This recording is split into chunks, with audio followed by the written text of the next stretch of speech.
أعوذ بالله من الشيطان الرجيم بسم الله الرحمن الرحيم أما يتساءلون عن النبأ العظيم الذي هم فيه مختلفون كلا سيعلمون ثم كلا سيعلمون ألم نجعل الأرض مهادا والجبال أوتادا وخلقناكم أزواجا وجعلنا نومكم سباتا وجعلنا الليل لباسا وجعلنا النهار معاشا وبنينا فوقكم سبعا شدادا وجعلنا سراجا وهاجا وأنزلنا من المؤسرات ماء ثجاجا لنخرج به حبا ونباتا وجنات अल्फाफा। सूरह नबा मक्की सूरत है। शुरू कयां तो अल्लाह ताला जे नाले सां जेको बेहद मेहरबान निहायत रहम करण वारो है। अम्मा यतसाअलून कंहिं शइ जे बारे में हू पाण में हिक ॿिए सां सवाल करे रहिया आहिनि। अनी नबइल अज़ीम उन वॾी ख़बर जे बारे में अल्लज़ी हुम फ़ीही मुख़्तलिफ़ून जंहिंमें हू पाण में हिक ॿिए सां इख़्तिलाफ़ रखनि था या जंहिंमें हू पाण में मुख़्तलिफ़ आहिनि। कल्ला सयअलमून हरगिज़ न बस सिगो ई हू ॼाणे वठंदा। सुम्मा कल्ला सयअलमून पोइ हरगिज़ न बस सिगो ई हू ॼाणे वठंदा। अलम नजअलिल अर्ज़ मिहादा छा असां ज़मीन खे फ़र्श नाहे ठाहियो। वल जिबाल अवतादा ऐं पहाड़नि खे मेखू यानी पहाड़नि खे मज़बूत ठाहियो। व ख़लक़नाकुम अज़वाजा ऐं असां अव्हां खे जोड़ी जोड़ी जी शक्ल जे अंदरि पैदा कयो। वजअलना नौमकुम सुबाता ऐं असां अव्हां जी निंड खे राहत वारी शइ बनायो। वजअलनल लैल लिबासा ऐं असां राति खे पर्दे वारी शइ करार ॾिनो। वजअलनन नहार मआशा ऐं असां ॾींहं खे रोज़ी कमाइण जे लाइ बनायो। व बनैना फ़ौक़कुम सबअन शिदादा ऐं असां अव्हां जे मथां 7 मज़बूत आसमान बनाया ऐं ठाहिया। वजअलना सिराजन वहाजा ऐं असां चमकदार ऐं रोशन सिज खे पैदा कयो। व अंज़लना मिनल मुअसिराति माअन सज्जाजा ऐं असां नाज़िल कयो निचोड़ियल झड़ मंझां मूसलाधार मींहं खे तेज़ मींहं खे असां निचोड़ियल झड़ मंझां बादलनि मंझां नाज़िल कयो। ले नुख़रिज बिही हब्बन व नबाता ताकी असां कढूं इन पाणी जे ज़रिए सां इन मींहं जे ज़रिए सां दाणनि खे ऐं भाॼियुनि खे। व जन्नातिन अल्फाफा ऐं कई क़िस्म जे बाग़ात खे।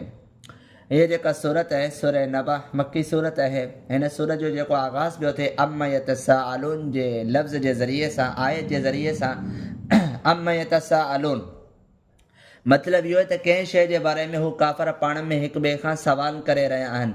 हक़ीक़त जे अंदरि हीअ जेका सूरत आहे हिन सूरत जो जेको शान नुज़ूल आहे उहो इहो आहे त काफ़रनि ऐं मके जा जेके काफ़र माण्हू हुआ उन्हनि पाण में हिक ॿिए खां सवालात कया बतौर मज़ाक़ जे यानी कि एतिराज़ उन्हनि कयो क़यामत जे हवाले सां त क़यामत वाक़ई कोन थींदी। ऐं अहिड़े तरीक़े सां जेको आहे सो मरण खां पोइ नईं ज़िंदा हुअण जे हवाले सां उन्हनि इख़्तिलाफ़ कयो ऐं सवालात कया। इन शइ जो इनकार कयो त मरण खां पोइ भला केरु ज़िंदा थींदो यानी जॾहिं इंसानु मरी वेंदो ख़तमु थी वेंदो सड़ियल ऐं बोसीदा ऐं चूरा चूरा जेके हिन इंसान जूं हॾियूं जेके थी वेंदियूं उनखां पोइ भला उन्हनि खे नईं से कीअं जोड़ियो वेंदो ऐं नईं से कीअं पैदा कयो वेंदो। त उन जे जवाब जे अंदरि अल्लाह ताला हीअ सूरत नाज़िल करणु फरमाई। हिन जो जेको आगाज़ ऐं इब्तिदा आहे हक़ीक़त जे अंदरि उन्हनि जे इन ई सवाल जे हवाले सां उन खां पोइ अल्लाह ताला पंहिंजी कुदरत खे बयानु कयो त अल्लाह जी ज़ात त उहा ज़ात आहे जंहिं जेको आहे सो हिननि शयुनि खे पैदा कयो आहे त पोइ हिन इंसान खे बि मारे बि सघे थो मारींदो उन खां पोइ वरी नईं सी ज़िंदा बि कंदो ऐं हिसाब जी किताब आहे क़यामत आहे मरण खां पोइ नईं सी ज़िंदा थियणो आहे। इहे सभु ॻाल्हियूं हक़ ऐं सच आहिनि। ऐं आख़िर में अल्लाह ताला इहो इरशाद फरमायो त इन यौमल फ़स्ली कान मीक़ाता फ़ैसिले जो ॾींहुं हिकिड़ो मुक़ररु वक़्तु आहे ऐं उन वक़्त मुक़ररा जे अंदरि हिन इंसान जो हिसाब ऐं किताब कयो वेंदो। त लिहाज़ा हिननि आयतुनि जो नुज़ूल इन जे करे थियो हो। अम्मा यतसाअलून यानी कंहिं शइ जे बारे में हू काफ़र पाण में सवाल करे रहिया आहिनि। अने नबइल अज़ीम अल्लाह ताला इहो इरशाद फरमायो उन वॾी ख़बर जे बारे में यानी क़यामत जे बारे में इहे माण्हू एतिराज़ करे रहिया हुआ त उन ख़बर खे उन क़यामत खे हिन जॻह ते अल्लाह ताला फरमायो त उहा त हिकिड़ी वॾी ख़बर आहे। उन जे बारे में हू आख़िर कहिड़ी दलील जी बुनियाद ते इख़्तिलाफ़ करे रहिया आहिनि इनकार करे रहिया आहिनि। अल्लज़ी हुम फ़ी मुख़्तलिफ़ून जंहिंमें हू पाण में बि हिक ॿिए सां मुख़्तलिफ़ आहिनि यानी उन्हनि मंझां उन्हनि जूं पाण में बि मुख़्तलिफ़ जमायतूं आहिनि। उन्हनि मंझां कुझु माण्हू चवनि था त हा ईअं थींदो कुझु चवंदा न कोन थींदो यानी उहे पाण में बि पंहिंजी ॻाल्हि ते मुतफ़िक़ न आहिनि। त पोइ आख़िर कहिड़ी दलील जी बुनियाद ते एतिराज़ करे रहिया आहिनि। पोइ अल्लाह ताला वज़ाहत सां इहो इरशाद फरमायो कल्ला सयअलमून हींअर जेको खपे इन्हनि खे कनि, पर आख़िर में अचिणो हिननि खे मोॾे ई आहे। जॾहिं ही अची वेंदा मोॾे त पोइ इन्हनि खे हक़ीक़त ख़बर पइजी वेंदी त छा शइ आहे ऐं छा हक़ीक़त आहे। यानी कि उन्हनि खे सिघो ई इन शइ जी हक़ीक़त जो इल्मु थी वेंदो। सयअलमून, स जी माना थी बसि वेझो ई, अन क़रीब, जल्द ई उन्हनि खे इन ॻाल्हि जी हक़ीक़त मालूम थी वेंदी। पोइ अल्लाह ताला पंहिंजूं कुदरतूं बयानु कयूं त अल्लाह जी ज़ात उहा ज़ात आहे जंहिं जेको आहे सो ज़मीन खे विछायो। अलम नजअलिल अर्द मिहादा, छा असां ज़मीन खे फ़र्श पैदा नाहे कयो। यानी ज़मीन एॾी न घणी सख़्तु अल्लाह ताला पैदा कई त ही इंसान अगरि इन खे जेको आहे सो खोटणु चाहे त खोटे न सघे, ईअं न आहे। बल्कि आसान ऐं नरम पैदा कई ऐं बिल्कुलु बि नरम पैदा न कई, यानी कि एतदाल वारी, यानी इंसान जी सहूलियात इन जे अंदरि मौजूदु आहिनि ऐं इंसान इन जे ज़रिए सां, इन ज़मीन जे ज़रिए सां पंहिंजा फ़ाइदा ऐं नफ़ा हासिल करे थो। ऐं अहिड़े तरीक़े सां जॾहिं अल्लाह ताला ज़मीन खे पैदा कयो, जॾहिं ज़मीन पैदा थी त ज़मीन हिलणु लॻी, डगमगाइणु लॻी, हरकत करणु लॻी, त पोइ अल्लाह ताला इन ज़मीन खे बरक़रार रखण जे लाइ जिबाल ऐं पहाड़नि खे पैदा कयो ताकी इहा ज़मीन हिकिड़ी जॻह ते बीह रहे। अहिड़े तरीक़े सां अल्लाह ताला हिन ज़मीन खे ऐं इन ज़मीन जे मथां पहाड़नि खे पैदा करण खां पोइ इन ज़मीन खे ईअं ई कोन उछलाए छॾियो, बल्कि इन ज़मीन खे ईअं कोन छॾियो, बल्कि इन ज़मीन जे अंदरि इंसाननि जे तसलसल खे हलायो। ऐं अल्लाह ताला इहो इरशाद फरमायो व ख़लक़नाकुम अज़वाजा, त असां अव्हांखे जोड़ी जोड़ी जी शक्ल जे अंदरि पैदा कयो आहे, नर ऐं मादे खे पैदा कयो आहे ऐं इन जे ज़रिए सां असां जेको आहे सो इन जे इंसानी तसलसल ऐं नस्ल खे अॻिते हलायो आहे। ऐं अहिड़े तरीक़े सां इंसाननि जे लाइ राहत जा असबाब बि अल्लाह ताला पैदा कया। ऐं इहो इरशाद फरमायो वजअलना नौमकुम सुबाता, त इंसान कमकार करे थो, थकावट थिए थी, त उन थकावट खे दूर करण जे लाइ अल्लाह ताला निंड अता फरमाई, त अव्हां इन निंड जे ज़रिए सां राहत हासिल कयो था, सुकून हासिल कयो था, चैन हासिल कयो था। अहिड़े तरीक़े सां जेको आहे सो राति खे अल्लाह ताला पर्दे जी शइ करार ॾिनो, त राति अंधेरी आहे, इन राति जे अंदरि जेको आहे सो इन राति खे अल्लाह ताला लिबास ऐं पर्दे वारी शइ करार ॾिनो। ऐं इन जे अंदरि इंसान जेके मामलात ऐं जेके तौर तरीक़ा इख़्तियार करे थो, उन जे लाइ अल्लाह ताला इन राति खे अंधेरे वारी शइ करार ॾेई लिबास बनाए करे हिन इंसान खे, इन इंसान जे राहत जे लाइ इन राति खे पैदा कयो। अगरि ॾींहुं हुजे हा त इंसान जे आराम ऐं यानी कि राहत जे अंदरि ख़लल पैदा थिए हा, ऐं राति हुजे हा त इंसान जी रोज़ी जे अंदरि ख़लल पवे हा। त लिहाज़ा अल्लाह ताला राति खे लिबास करार ॾिनो, राहत जी शइ करार ॾिनो निंड खे। ऐं अहिड़े तरीक़े सां वजअलना नहार मआशा, अल्लाह ताला ॾींहं खे माश, रोज़ी कमाइण जे लाइ, ॾींहं जे लाइ यानी कि कारोबार जे लाइ, रिस्क जे हासिल करण जे लाइ इन ॾींहं खे जेको आहे सो रोशन कयो, मुनव्वर कयो। ऐं इन वजह जे करे अल्लाह ताला इन ॾींहं खे इंसान जे लाइ फ़ाइदे जे तौर ते अता करणु फरमायो।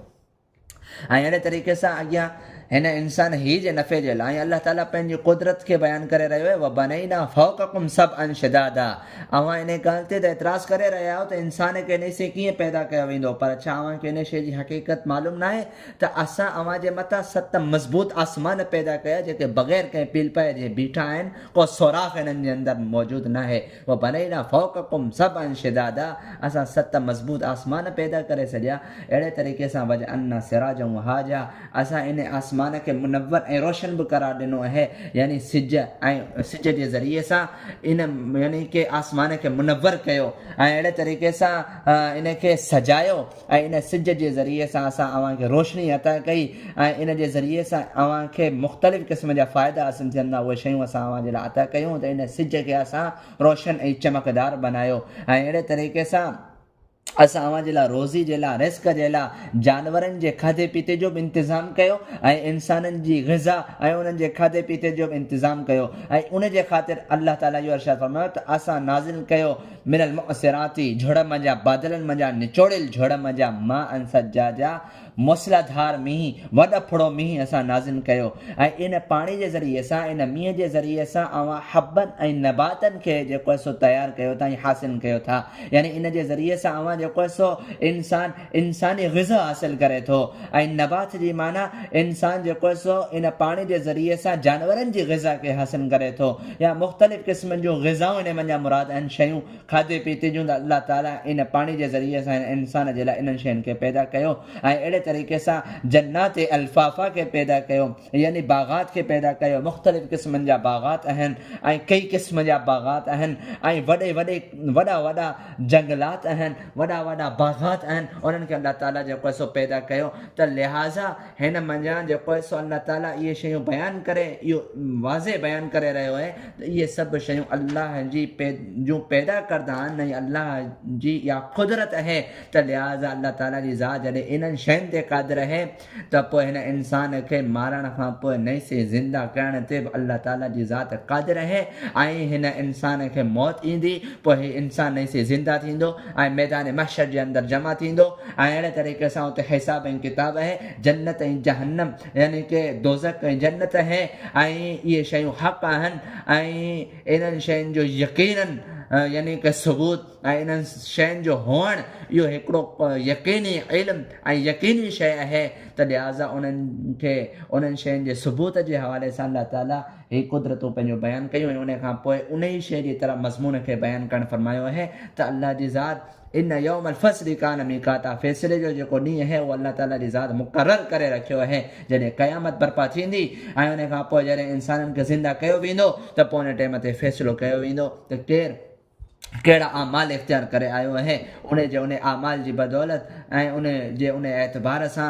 उन्हनि जे लाइ जन्नत या जहन्नम जो फ़ैसिलो कयो वेंदो। बहरहाल इन यौमल फ़स्ल कान मीक़ाता खां दर्स इंशाअल्लाह आईंदे दर्स खां शुरू कयो वेंदो। बाक़ी तर्जुमो हिकिड़ो दफ़ो ॿीहर, अम्मा यतसाअलून, कंहिं शइ जे बारे में हू पाण में हिक ॿिए सां सवाल करे रहिया आहिनि, अने नबअल अज़ीम, उन वॾी ख़बर जे बारे में, अल्लज़ी हुम फ़ीह मुख़्तलिफ़ून, जंहिंमें हू पाण में बि हिक ॿिए में मुख़्तलिफ़ आहिनि। कल्ला सयअलमून, हरगिज़ न, बसि सिगो ई हू ॼाणे वठंदा, पोइ हरगिज़ न, बसि सिगो ई हू ॼाणे वठंदा। छा असां ज़मीन खे फ़र्श नाहे ठाहियो, जबलनि ऐं पहाड़नि खे मेखूं करार ॾिनो, ऐं असां पैदा कयो अव्हांजी जोड़ी खे, ऐं असां अव्हांजी निंड खे राहत वारी शइ बनायो, असां राति खे पर्दे वारी शइ बनायो, असां ॾींहं खे रोज़ी कमाइण जे लाइ बनायो, ऐं असां ठाहियो अव्हांजे मथां 7 मज़बूत आसमाननि खे, ऐं असां रोशन ऐं चमकदार सिज ठाहियो, ऐं असां नाज़िल कयो निचोड़ियल झड़ मंझां मूसलाधार मींहं खे, ताकी असां कढूं इन पाणी जे ज़रिए सां दाणनि खे ऐं भाॼियुनि खे ऐं कई क़िस्मनि जे बाग़ात खे। व आख़िर दावाना अल्हम्दुलिल्लाहि रब्बिल आलमीन।